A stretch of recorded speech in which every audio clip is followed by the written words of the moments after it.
Hey everyone. So by now I'm sure you've seen or heard of the Apple Card, and you might be wondering, what exactly is it? Is it right for me? And should you get the Apple Card? In this video, that's what we're going to be doing. I'm going to be breaking down the Apple Card for you, and at the end of this video you can decide if it's right for you and your personal finances. Really quickly before we get started, I just do want to say that if you enjoyed the video, make sure to drop it a like down below and subscribe to the channel if you're interested in more personal finance and credit tips like the ones in this video. Now, Apple released this card back in August of 2019, and when it was announced, it definitely shocked the world.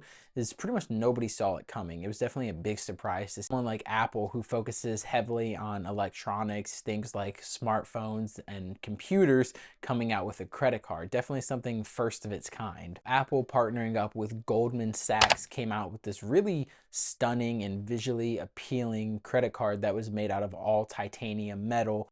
Like in typical Apple fashion, this card is marketed very well, like many of their other products. So they have very good advertising for this card and very good marketing.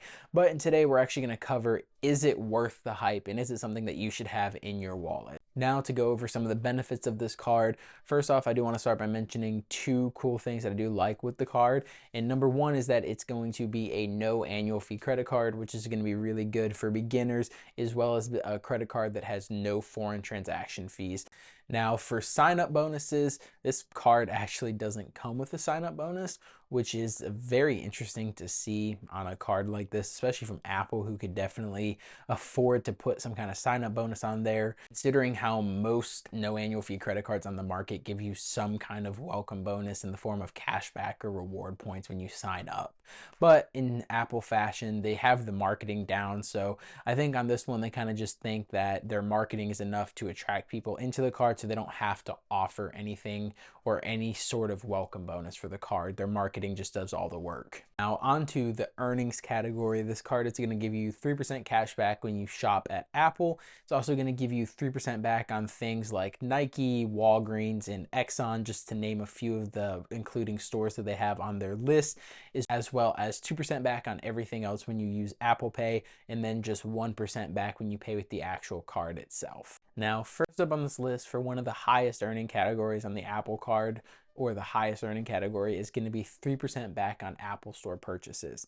Now, on the surface, this definitely seems like a really good value, and depending on who you are and how often you actually shop at the Apple Store, it could be a really good value for you. However, I would say that for most people, including myself, we're shopping at the Apple Store maybe once a year for the new phone, or even once every few years. And so if you factor that in as a $1,000 iPhone once a year, that's going to give you $30 back. So 3% back of that $1,000 spent, you're going to get $30 back, which is not a horrible value. However, if we were to compare that to something like the Freedom Unlimited from Chase, which gives you a $200 sign-up bonus after you spend $500, you're going to be getting an extra $170 back while only spending half of the amount that you would have had to spend at Apple. Just look at that as something called opportunity cost, and that just means, what are you getting or giving up when you go with one card over the other? And so that's something to factor in when you're looking at any credit card.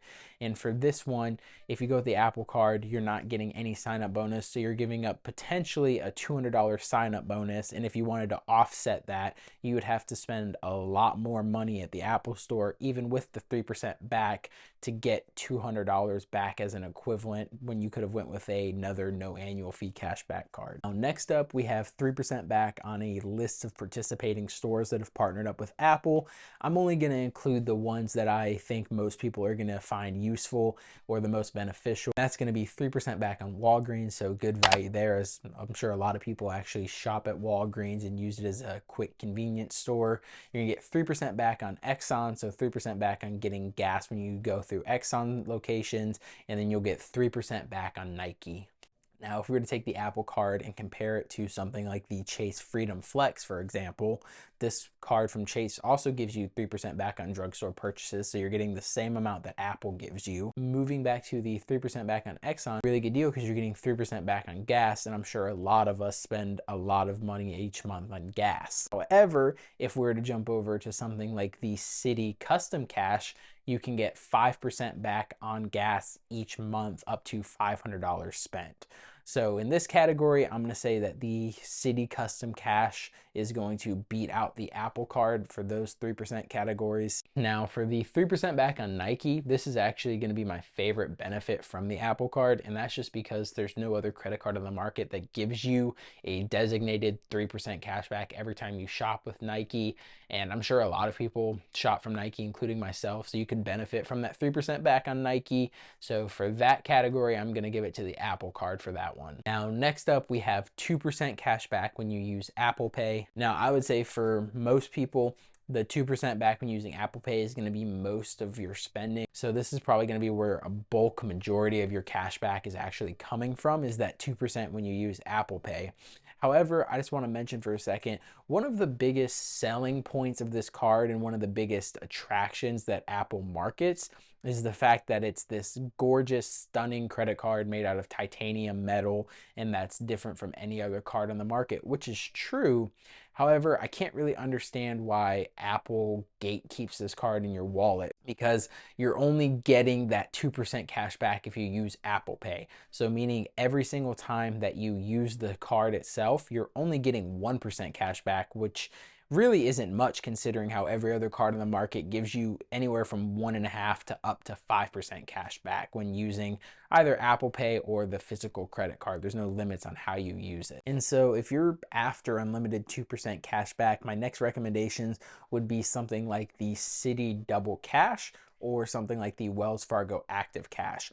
Both of these cards are going to give you unlimited 2% cash back on every single purchase that you make, and there's no limitations on how you actually use the card. So if you want to use Apple Pay, you can still use Apple Pay with both of these options, or if you want to use the physical card, you can do that as well, and you're getting 2% cash back on every purchase you make, no matter how you use the card. Now, with all of that information that we just covered, and with all that being said, I do actually still think that the Apple Card has a place in the credit card market, and I do still like some things about the Apple Card, and that's what I'm going to talk about right now. Now, first off, I think that the Apple Card is actually a really good beginner card and a very solid starting out card. As for this card, you really only need a credit score of about 600 and above to actually get approved. I think this credit card is going to be really good for either beginners who are just starting out and have very limited credit history, or someone who's actually trying to rebuild and repair their credit.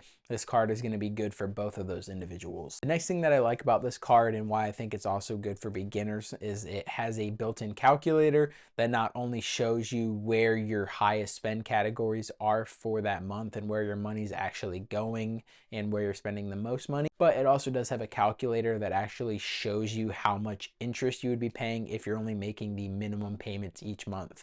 I think that's beneficial for beginners to actually see and utilize, so they can understand how interest works and why you want to avoid paying interest each month, which encourages you to pay off your balances on time and in full each month. And lastly, the two things that I think are nice with this card and that I like is having no foreign transaction fees is going to be a plus for me as well as anyone else, because you don't want to be getting a 3% foreign transaction fee whenever you're using your card internationally.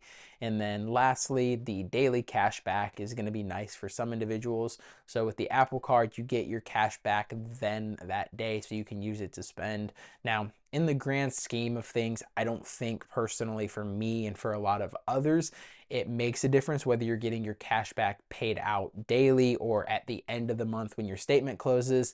But for some individuals, I know they prefer the daily cash back, and it's nice for them to be able to use it immediately that day. So I'll put that as a plus for the Apple Card. Now, for me personally, and for a lot of others out there that are a little bit further into their credit card journey, I just don't think that the Apple Card makes as much sense, especially when you compare it to some other no annual fee cashback cards that are on the market that not only give you good sign-up bonuses, but also give you earning rates as good as the Apple Card and even better in some categories. Now, for my top alternatives to the Apple Card, I would say that I recommend going with either the Freedom Unlimited from Chase, the Citi Custom Cash, or the Citi Double Cash.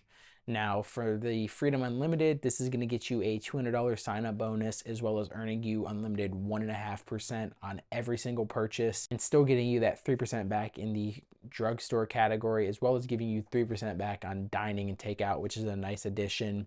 The Citi Custom Cash is a really just simple earning card that just gives you unlimited 2% cash back on every purchase you make.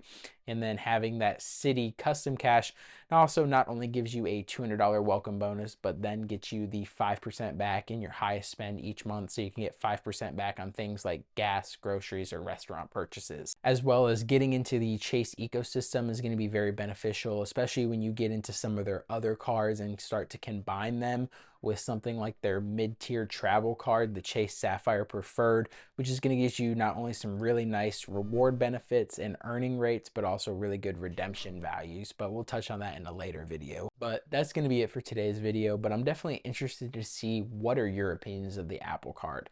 Let me know what you think down below in the comment section. Let me know if you like the Apple Card, what you think could be improved with the Apple Card, or some of your top alternatives to the Apple Card. If you enjoyed this video and found it informative, I'd appreciate if you drop a like while you're down there and subscribe to the channel if you're interested in more videos like this where I talk about personal finance and credit tips. I hope each and every one of you have a wonderful rest of your day, and thanks for tuning in.